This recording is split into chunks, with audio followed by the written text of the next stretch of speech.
20 বছরের পরে আমরা কেমন যেন হঠাৎ করেই বড় হয়ে যাই।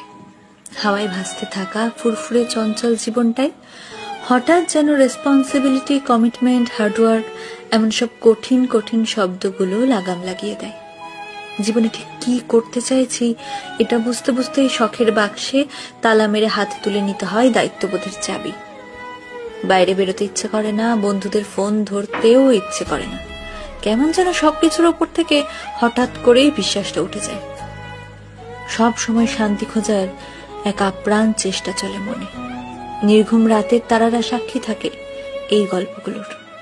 শখের জিনিসগুলোর একটা লম্বা লিস্ট তৈরি হয় মাথায়, কারণ 20 পর বাবার কাছে শখের জিনিসটা চাইতে কেন জানি ভীষণ দ্বিধা বোধ হয়। ইঁদুর দৌড়ের এই খেলায় নিজেকে টিকিয়ে রাখার যুদ্ধে হাঁপিয়ে ওঠে মন। ছোটবেলায় বড় হতে চাইতাম, এখন বড় হয়ে গিয়েও মনটা কেমন যেন সেই ছোট্ট আমিটাকে খুঁজে বেড়ায়।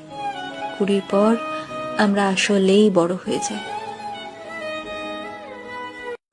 20 বছরের পরে আমরা কেমন যেন হঠাৎ করেই বড় হয়ে যাই।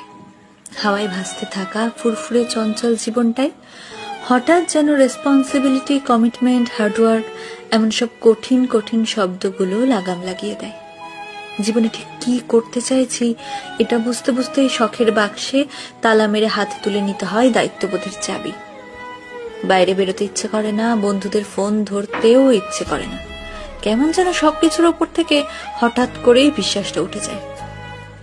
সব সময় শান্তি খোঁজার এক আপ্রাণ চেষ্টা চলে মনে।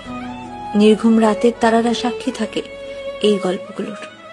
শখের জিনিসগুলোর একটা লম্বা লিস্ট তৈরি হয় মাথায়, কারণ 20 পর বাবার কাছে শখের জিনিসটা চাইতে কেন জানি ভীষণ দ্বিধা বোধ হয়। ইঁদুর দৌড়ের এই খেলায় নিজেকে টিকিয়ে রাখার যুদ্ধে হাঁপিয়ে ওঠে মন। ছোটবেলায় বড় হতে চাইতাম, এখন বড় হয়ে গিয়েও মনটা কেমন যেন সেই ছোট্ট আমিটাকে খুঁজে বেড়ায়।